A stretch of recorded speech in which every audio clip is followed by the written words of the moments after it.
stunting dipengaruhi oleh rendahnya asupan gizi, terutama pada 1000 hari pertama kehidupan anak. Pemenuhan gizi anak dapat dilakukan melalui pemanfaatan bahan pangan lokal. Keterbatasan pengetahuan mengenai pemanfaatan bahan pangan lokal yang ada merupakan masalah yang harus diatasi. Dalam upaya percepatan penurunan stunting di Sumatera Utara, tim stunting Universitas Sumatera Utara menawarkan solusi inovasi berupa implementasi program dahsyat Dapur Sehat Atasi Stunting melalui pemanfaatan pangan lokal dan martabe manajemen risiko stunting untuk ciptakan anak berkualitas melalui pendampingan perguruan tinggi di Sumatera Utara. Salah satu kegiatan dalam program ini adalah pemanfaatan bahan pangan lokal, yaitu melalui pelatihan dan demonstrasi pengolahan bahan pangan lokal menjadi sumber nutrisi keluarga dan sekaligus menjadi income keluarga. Pada kesempatan kali ini, kita akan membuat mie, yaitu dengan nama mie labu kuning. Kenapa labu kuning? Labu kuning selain mudah ditemukan, memiliki harga yang sangat ekonomis dan juga memiliki kandungan yang kaya akan zat gizi. Contohnya seperti vitamin A, serat, kalsium, magnesium, kalium, dan asam folat. Nah, harapannya dengan adanya mie laku ini dapat dijadikan makanan alternatif untuk menambah asupan gizi ibu dan balita, khususnya balita yang beresiko gizi kurang. Sehingga mie ini banyak mengandung nutrisi yang bermanfaat bagi ibu dan anak balita dalam pencegahan stunting. Nah, sekarang kita cari tahu yuk, apa saja sih bahan-bahan yang digunakan untuk membuat mie laku ini? Yang pertama ada tepung terigu sebanyak 350 gram, kemudian ada labu kuning yang telah dikukus selama 15 menit, kemudian dicacah menjadi seperti ini sebanyak 150 gram, kemudian ada 1 butir telur utuh, kemudian ada setengah sendok teh kaldu bubuk, kemudian ada setengah sendok teh garam. Nah, sekarang kita masuk ke dalam tahap pembuatan mie laku. Nah, di tahap ini kita akan didampingi oleh rekan kami yaitu Zahira. Hai Zahira, apa kabar? Halo Kak, alhamdulillah baik. Nah, boleh nih dicontohin ke bunda-bunda di rumah bagaimana sih cara membuat mie laku ini? Oke, nah jadi sebelumnya kita pakai sarung tangan dulu ya Kak. Oke, ini boleh. Oke, nah jadi yang pertama kita pasti butuh wadah nih untuk mengadon adonan mie laku. Nah yang kemudian kita tambahin aja 350 gram tepung terigu protein tinggi ke dalam wadah ini. Selanjutnya kita tambahkan labu kuning yang sudah dikukus dan dilumatkan ke dalam wadah.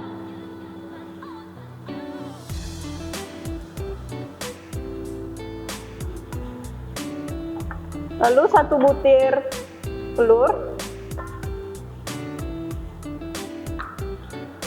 setengah sendok teh kaldu bubuk, dan setengah sendok teh garam.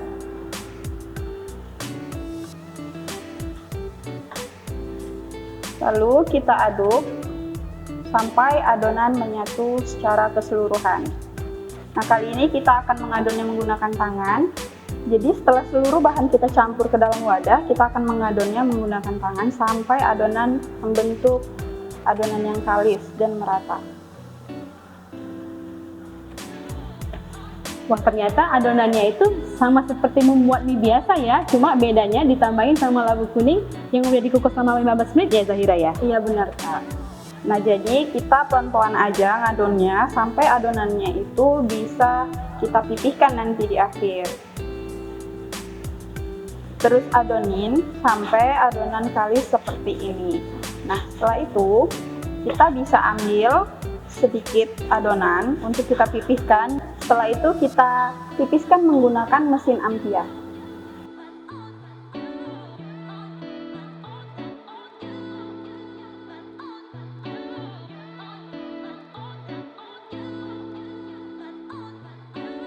Adonan yang tadi kita tipiskan kira-kira sampai setipis ini.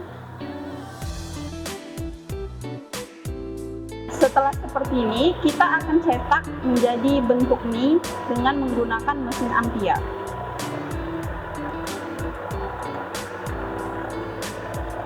Jangan lupa sediakan wadah untuk menampung mie-nya ya.